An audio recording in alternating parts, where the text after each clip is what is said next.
Amigos televidentes, muy buenos días y como siempre nuestra gratitud por acompañarnos en otra entrega de Puntos de Vista, que hoy tenemos una larga y extendida entrevista con el ingeniero Teodoro Tejada, expresidente del Colegio de Ingenieros, Arquitectos y Agrimensores, CODIA.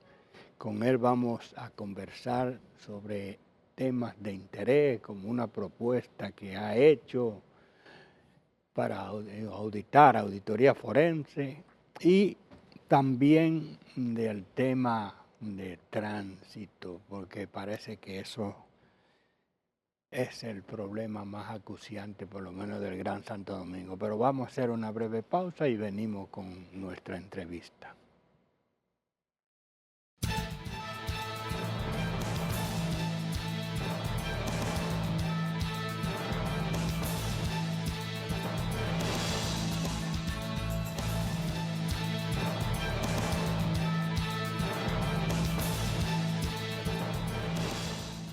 Ingeniero Teodoro Tejada, buenos días y bienvenido a Puntos de Vista.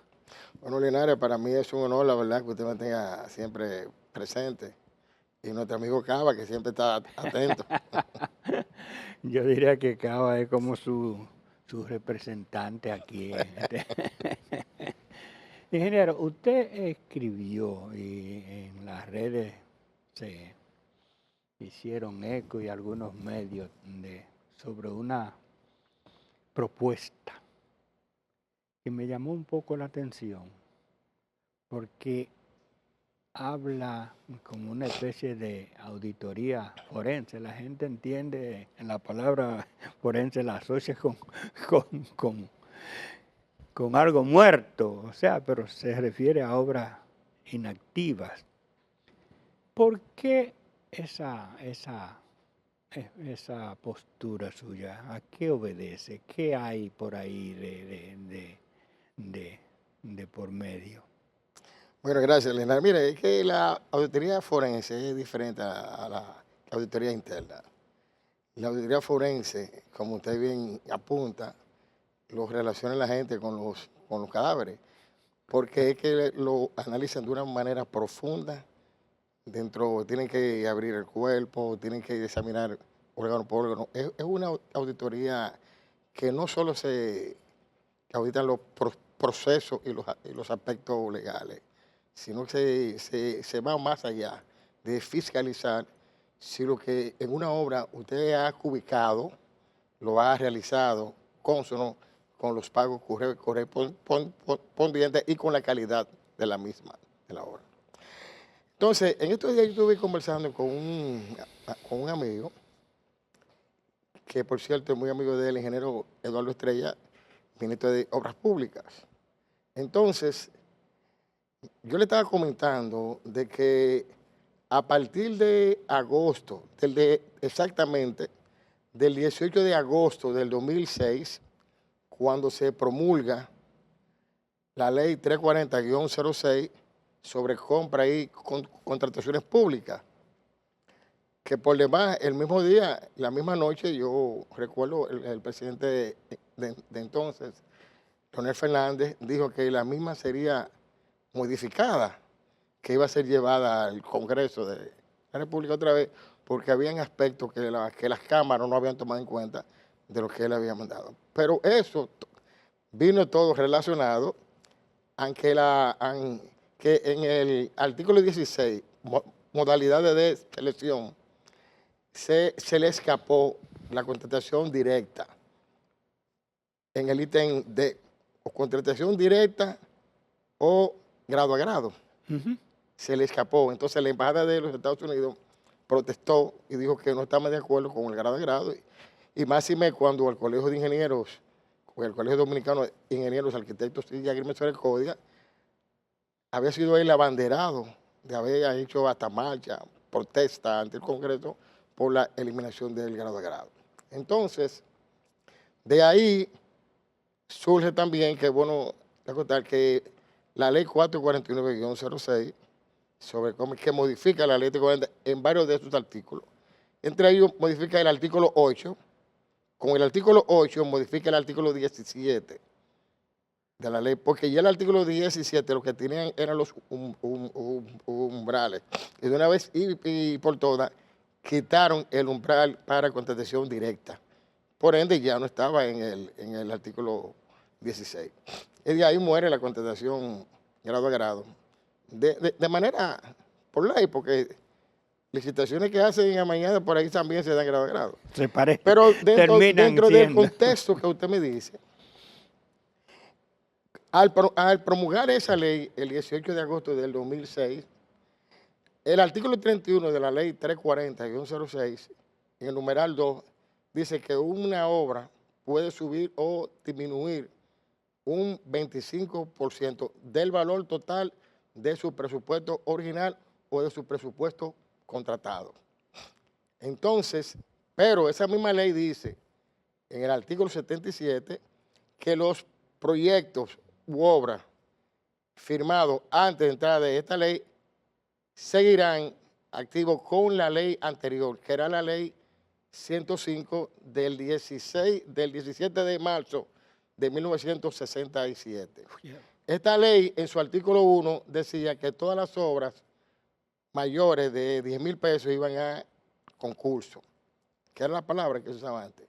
No obstante ella, el artículo 2 de esa misma ley decía que el presidente de la República podía ordenar que se contrate directo debido a alguna emergencia, pero el artículo 9 de la misma ley le daba facilidad al funcionario también de otorgarla grado a grado. De ahí vino una caterva de corrupción, de asignación de obra grado a grado. Entonces, todos los funcionarios del sector construcción, para mí todos, han usado contrato vigente, o sea, contrato firmado con la normativa de la ley 105 del 67, porque esta ley no tenía ningún parámetro de subida, de precio, o sea. Entonces, si usted analiza, usted es una persona muy entendida en la materia, un economista de mucho fuste y un escritor de mucho nivel, yo lo conocí cuando usted era el director de la sección Economía, el Listín Diario, que ahí tuve muchas veces entrevistas suyas y se lo agradezco sobremanera, y de ahí surgió una gran amistad entre usted y yo y un respeto para usted de parte mía. Entonces... Pero yo quiero que usted me aclare y que la gente sepa, yo no soy economista, yo escribo de economía sí, pero y estudia su empírico maestría entonces. Pero su maestría es finanzas. Sí. O sea, usted conoce bastante de eso. Usted hizo una licenciatura y una maestría en finanzas.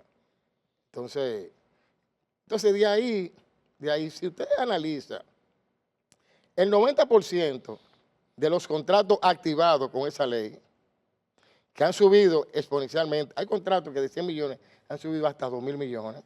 Hay contratos que han subido hasta 9,000 millones. Ahora, si usted analiza, el 90% de esos contratos no lo tienen los contratistas originales, sino que han sido vendidos a otros. Yo conozco un amigo que por un contrato de eso, de una calle de Santo Domingo Oeste, le dieron 30 millones. Esa calle estaba en 100 millones y ahora ha subido a 2,000 millones. O sea que hay un mercado secundario. Hay un mercado, sí, hay un mercado. Entonces, Eduardo Estrella, yo le estoy comentando al amigo, que es amigo de Eduardo, y me dice, no, pero el ingeniero Eduardo Estrella no va a tolerar eso. Entonces, en una reunión que él estuvo ahí, una persona yo llamé a un funcionario de alto nivel allá y le hice la pregunta. Me dijo, no, a partir de ahora, todos los contratos de la ley 105, porque hay contratos que son viejísimos, que están paralizados hasta de 20 años.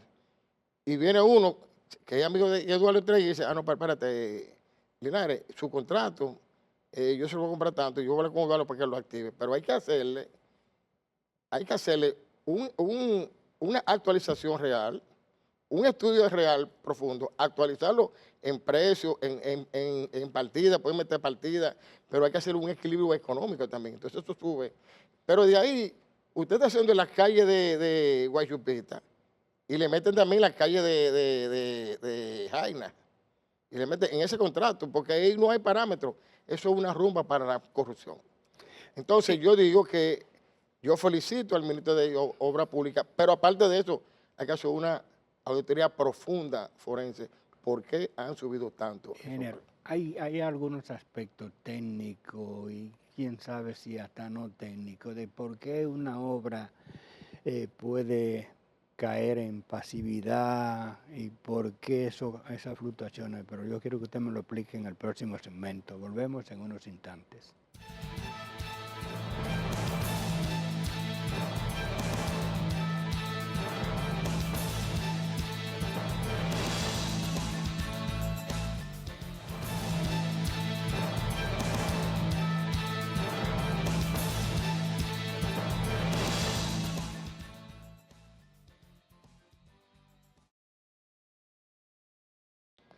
Continuamos la conversación con el ingeniero Teodoro Tejada. Usted estaba hablando ahorita de el tema de esas obras que se paralizan y que después que hay que reactivarla y que los costos en muchos casos se han más que quintuplicado por factores que no sé si es la inflación o por el tiempo que duran en la ejecución. ¿Qué pudiera ser la causa principal o ese mercado secundario que se produce de comprar obras que están y a irla pasando de mano en mano? ¿Quién sabe el último que la tiene? A lo mejor es el quinto o sexto Bueno, mire, adjudicatario.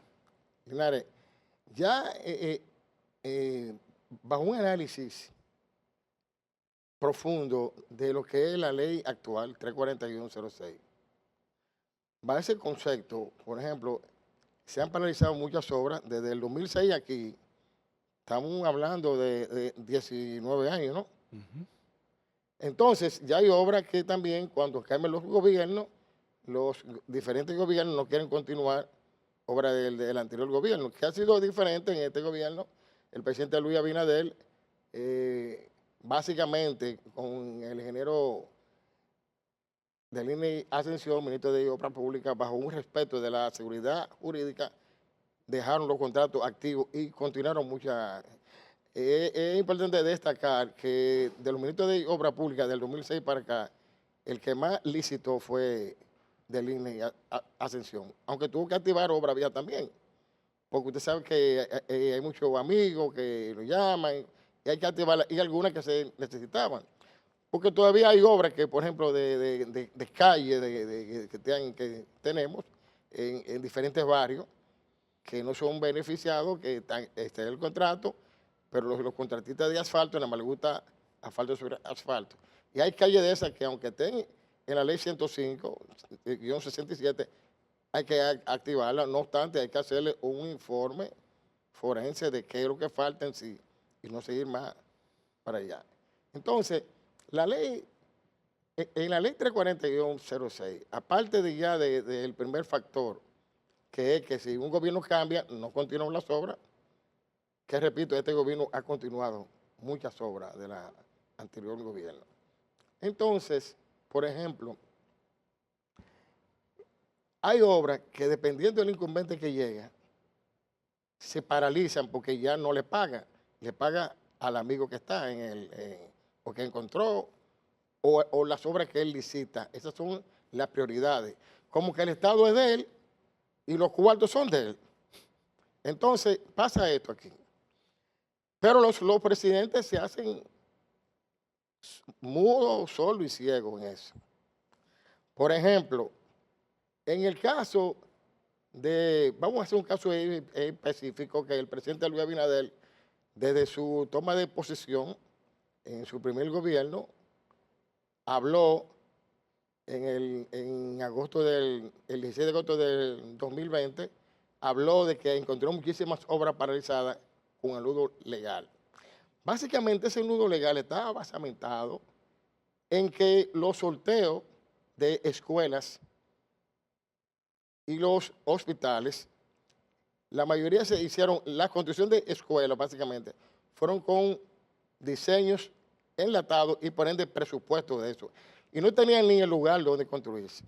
Hay lugares que donde se le asigna ya, por ejemplo, yo me saqué una estancia infantil en Sosúa en el 2000, el 29 de noviembre del 2014. Y duró 4 años y no tenía dónde construir. Y la mandaron a Monción en junio del 2018. Eso fue para que me llevara quien me trajo. Ya yo sé que ya yo voy al cielo y voy bien, porque ya yo todos los pecados los pagué ahí. Pero me mandaron allá para que me llevara quien me trajo, pero yo la hice y la inauguré. El movimiento de tierra de eso, un movimiento de tierra que yo como ingeniero dije que era innecesario, pero hubo un movimiento de tierra excesivo, que sobrepasaba el 25% ya de lo que permitía la ley. Pero no obstante eso, esos proyectos del Programa Nacional de Edificaciones Escolares del presidente Danilo Medina, lo mandan el 60% para obras públicas, que sea la que lleve la ejecución, y el 40% para la desaparecida OISOE. Que Educación tenía un departamento de fiscalización y pagaban, incluso tenían una mesa minera en obras públicas. Entonces, ahí, el exministro Gonzalo Castillo, cada presupuesto tenía un 5% de supervisión. Él lo subió a un 10%. Significa que ya el contratista, que tenía el derecho de una normativa del artículo 31, numeral 2, de la letra 40-06 del 25, ya no me tiene el 20%. Pero usted debe recordar que el 6 de noviembre del 2012 se promulga la ley 253-12 para el fortalecimiento institucional de las reformas fiscales, la reforma de Danilo, como yo le llamo. En esa reforma de Danilo, el ITEVIS estaba a un 16 y pasó a un 18 en enero del 2013, que es donde entraba en vigencia dicha ley. Entonces, ahí, todos esos contratos que estaban con un ITEVIS a un 16, al subirlo un 2, subió muchísimo eso. Que cuando usted analiza el ITEVIS se paga a veces hasta 5 veces en una obra.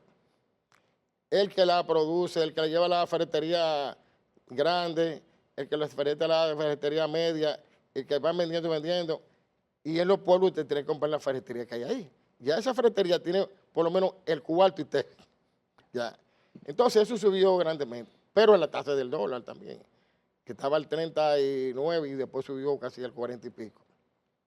Como el caso de ahora, que yo comencé una escuela con una licitación que el diseño era diferente a lo que se iba a construir. O sea, licitaron una cosa y a la hora de hacer era otra.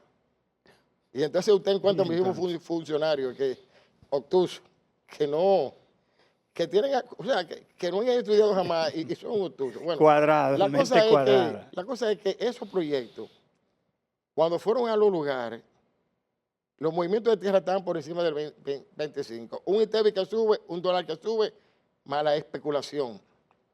Entonces, todas esas obras pasaron del 25%.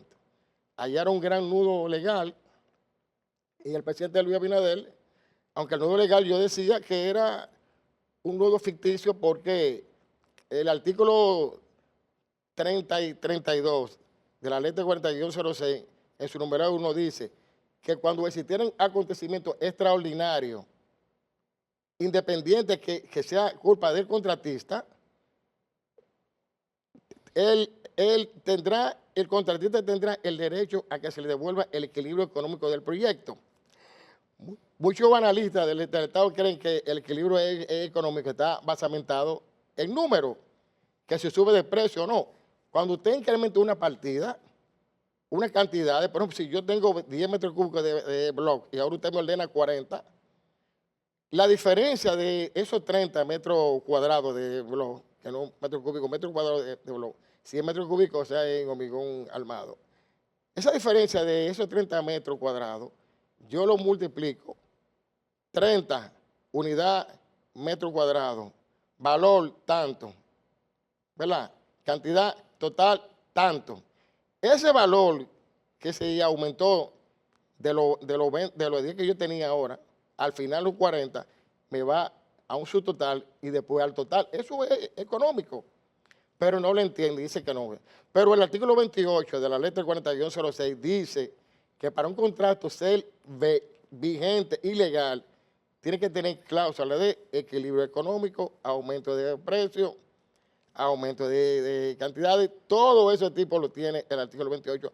Lo que pasa es que es muy fácil para un incumbente de cualquier entidad decir, no, no aplica ya. Entonces, el presidente, en una entrevista que yo estuve, en un programa, yo dije que eso, que el presidente, que yo no entendía porque era el nudo legal.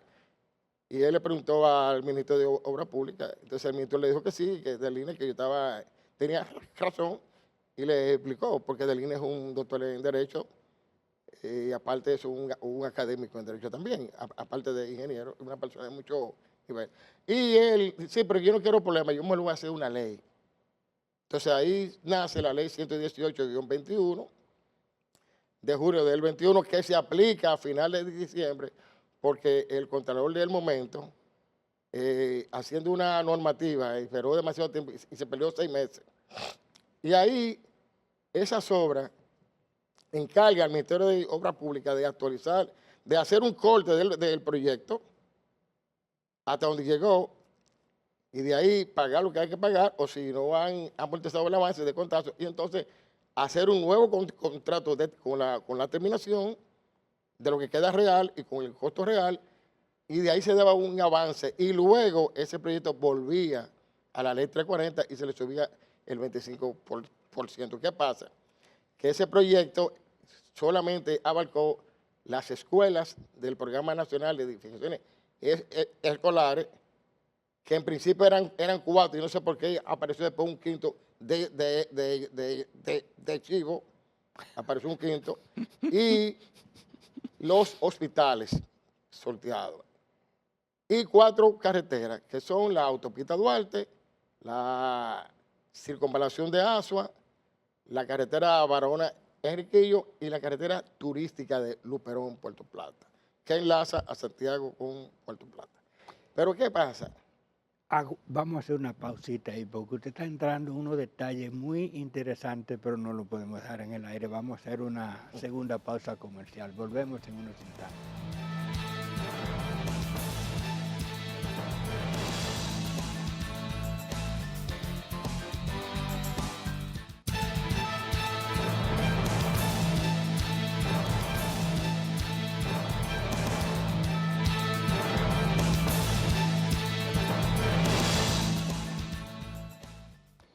Seguimos conversando con el ingeniero Teodoro Tejada.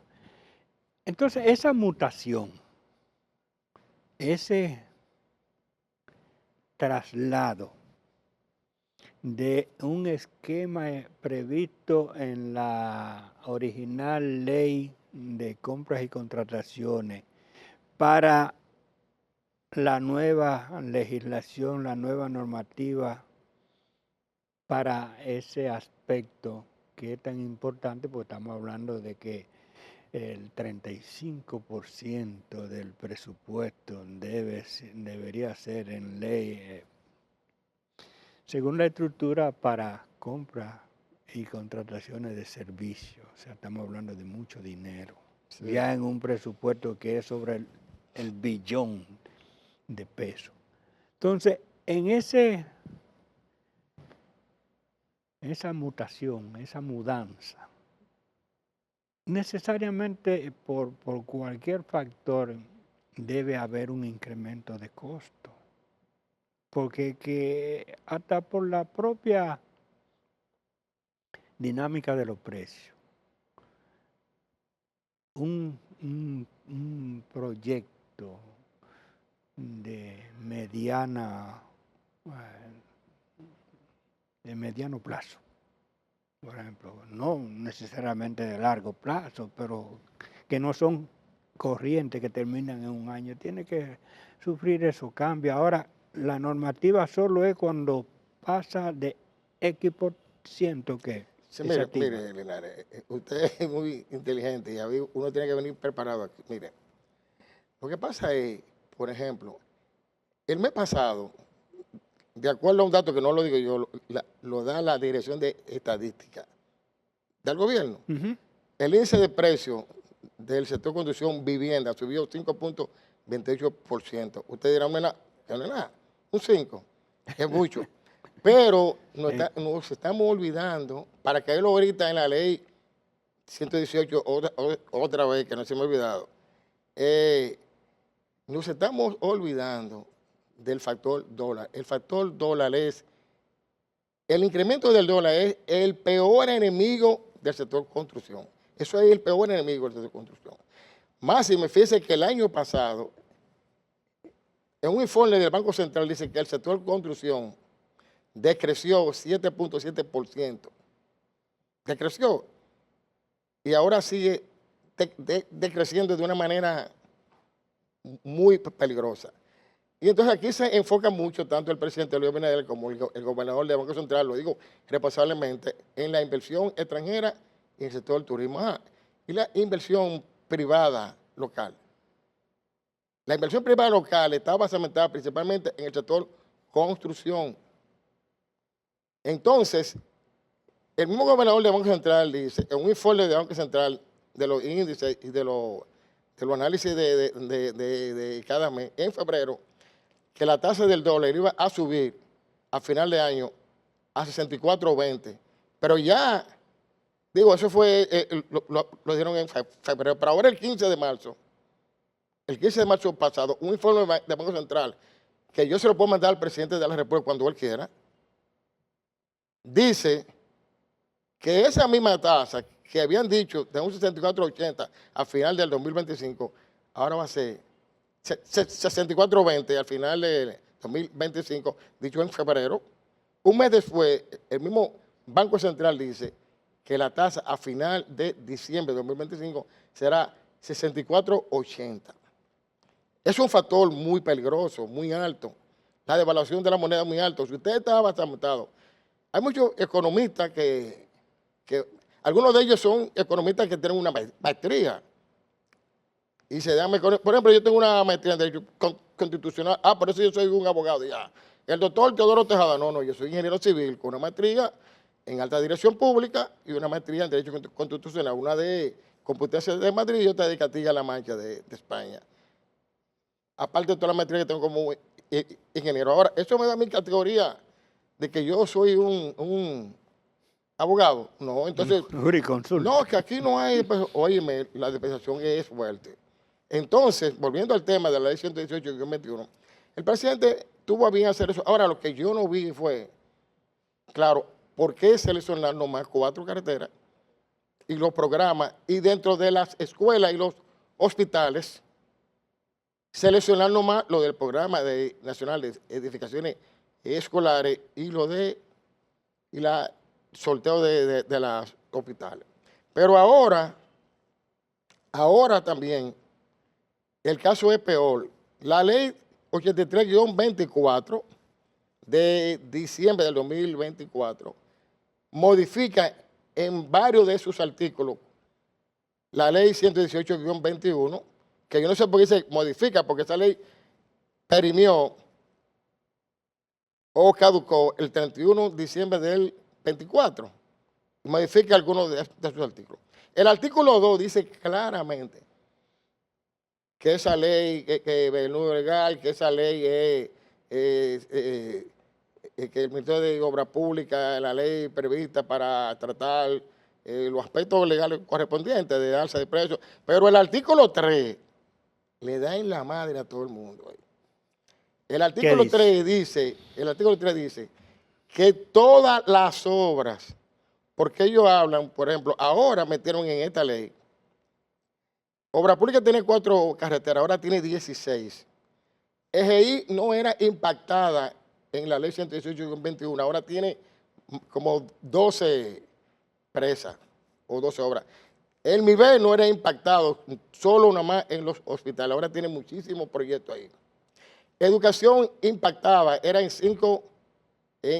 4 sorteos, ahora tiene 5 sorteos, pero pone una serie de licitaciones que se hizo en Minel para las construcciones de edificaciones escolares.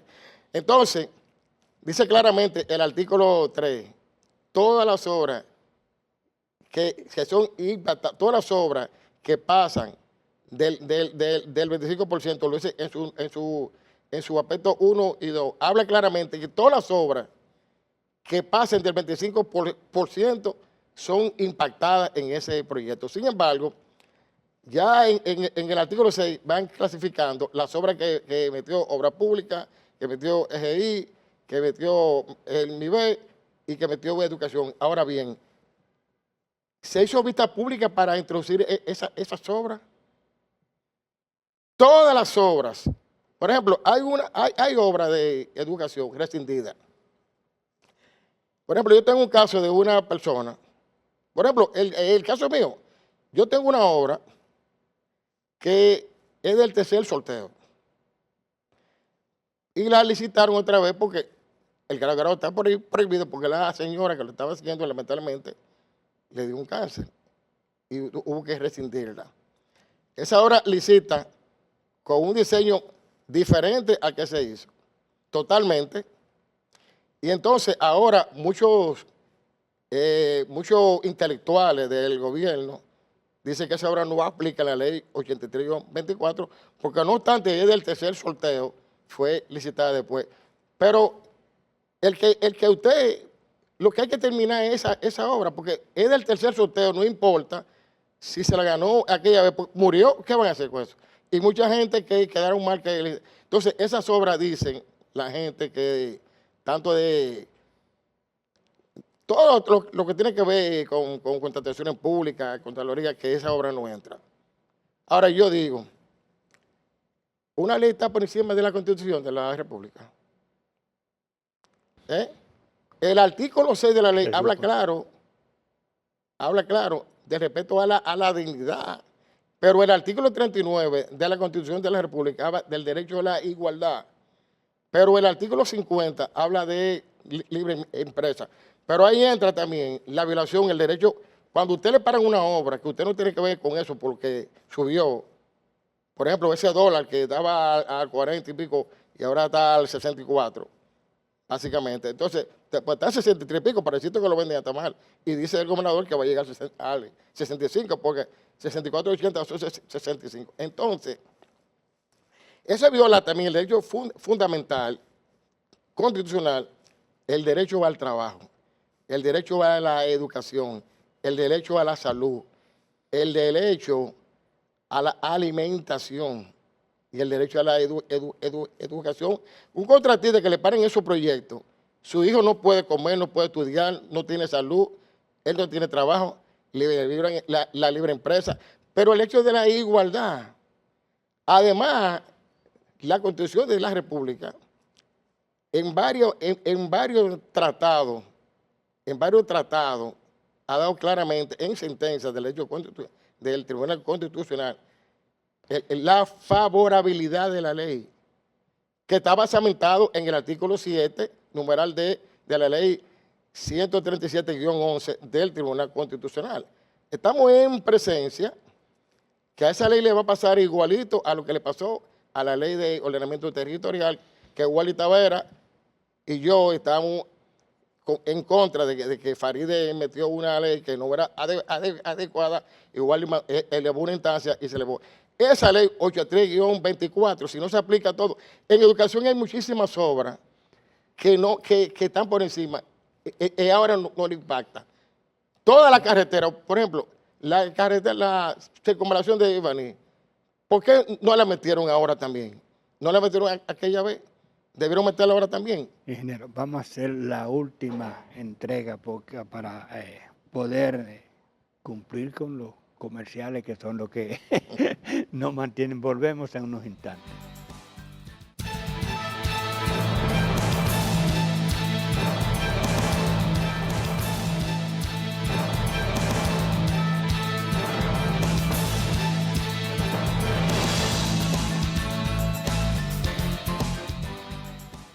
Continuamos o venimos a la conclusión de esta interesante entrevista con el ingeniero Teodoro Tejada.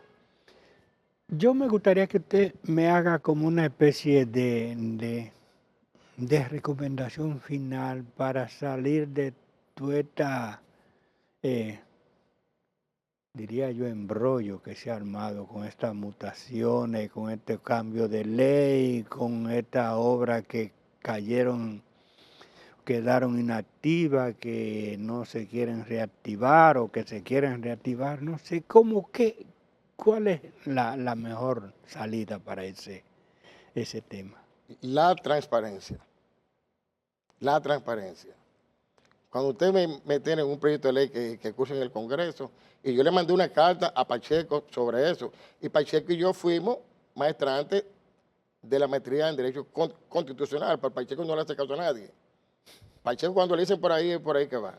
La transparencia. No es transparente usted coger una obra que modifica otra que ya había sido violatoria a derechos fundamentales. Señores, lo más peligroso en el mundo son las violaciones de derechos fundamentales. Cuando usted hace estudios de derecho comparado, básicamente de la Constitución de la República, de varios países, como yo he tenido la oportunidad de la Constitución francesa, inglesa y una Constitución madre para nosotros de España, así como la de Colombia, la de México. Cuando usted hace ese análisis de derecho comparado, usted ve que en este país estamos violando derechos fundamentales alegremente. Y son los funcionarios del gobierno que lo violan, porque no quieren analizar las cosas en su contexto real. O sea, un funcionario no puede ponerse dos cosas. Si usted no ha estudiado, si usted no tiene estudios de la Constitución de la República, y se le está diciendo que, entonces, léalo. Porque yo le digo a usted, si por su casa le hacen una calle, ¿verdad? A usted le pasan, él y Linares hay que hacerlo. Y yo vivo en la esquina y me pasan porque yo no soy nadie y siguen, hay violación ahí. Lo mismo esta ley. Esta ley el presidente debe hacer con esta ley un reglamento de aplicación de la misma para que la salve. Y además para que salve tantas escuelas que están paralizadas, tantos hospitales paralizados, tantas calles de gente contratista que no dan dinero, y entonces son abandonados a su libre albedrío. Entonces, hay que hacer un reglamento de aplicación, pero ese reglamento de aplicación no lo puede hacer Carlos Pimentel solo, que invite al colegio, que invite al CODIA, al Colegio de Ingenieros Mexicanos, que invite al CODIA, que invite a la ACOPROVI, aunque ACOPROVI no tiene que ver con eso, porque son construcciones privadas, pero hay muchos contratistas de ACOPROVI que también tienen proyectos, pero ACOPROVI también tiene capacidad para poder analizar eso. Que se abra, que la democracia es para todos. O sea, usted no me puede venir a mí a hablar que usted tiene un agente de seguimiento cuando hay una apertura de las cosas correctas. La ley 83-24 es una ley con un Armstrong de corrupción rampante. Es una ley que lecciona la política de transparencia del presidente Luis Abinader. Es una ley abusiva, corrupta, inclusiva para pocos y excluyente para muchos. Entonces el presidente Luis Abinader debe, conocedor de que él es un luchador de la transparencia, y doña Milagros Ortiz Bosch, que es una persona que le tengo respeto, y a mí Carlos Pimentel, que ha tratado de hacer una buena administración, pero que es muy amplio, y tanta gente llamándolo, y a veces se turba por cosas, pero si esa ley 83-24, el presidente no emita un decreto de aplicación con el respeto a 8 violaciones de derechos fundamentales, entonces esa ley necesariamente será eliminada en el Tribunal Constitucional. No le queda de otra. El Tribunal Constitucional hasta ahora, que es una gran sala, ha demostrado que cualquier proyecto que viole derecho fundamental se cae. Bueno, ingeniero, gracias por aceptar nuestra invitación. Usted sabe que este programa es siempre suyo. No, yo le doy gracias a usted porque me permite también orientar al pueblo, la ciudadanía, en eso es que tenemos que estar nosotros. Nosotros no podemos estar pensando en tantas cosas en el aire. Y el presidente, ayudarlo, porque yo sé que es un presidente que escucha, pero él nunca ha querido escucharme, porque lo oye a todo el mundo, menos a mí. Porque es que yo le voy a decir la verdad, entonces hay problemas con eso. Y a ustedes, amigos televidentes, como siempre, la cita para el próximo domingo en otros puntos de vista. Hasta entonces.